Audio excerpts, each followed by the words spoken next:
Obamacare has been effective for 7 years, with major provisions phased by 2014 and remaining provisions phased by 2020.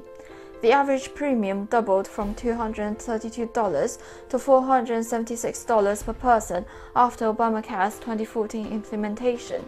It's not a fair comparison despite the hike, as the insurance market, policies, and benefits offered are profoundly different.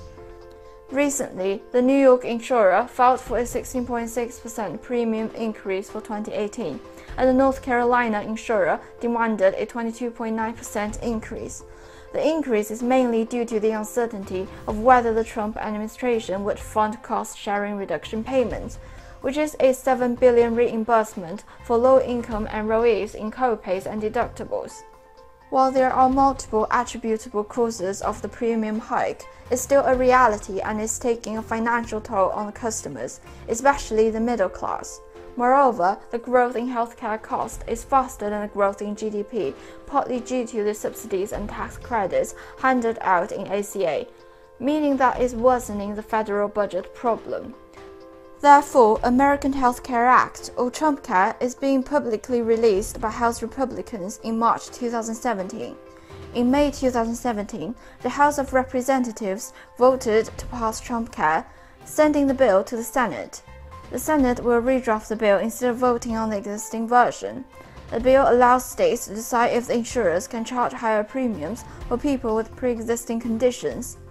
It removes individual mandates and instead emphasizes continuous coverage by enforcing a 1-year 30% increase in premium if consumers allow a lapse in coverage for more than 63 days. It also scales back federal support for Medicaid funding and allows states to decide if they wish to accept federal grant for Medicaid, and expects to scale the funding down to 90% of current level. This means the low-income group will still be covered, but those with middle income could potentially lose their financial assistance.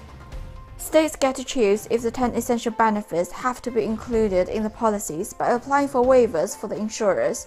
Under Trumpcare, the full health insurance premium amount is tax-free, while in Obamacare, only the amount above 10% of gross income is eligible.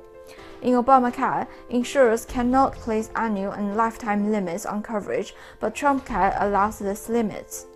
If Trumpcare was signed into law, it's expected to offer savings both in federal spending and premium paid.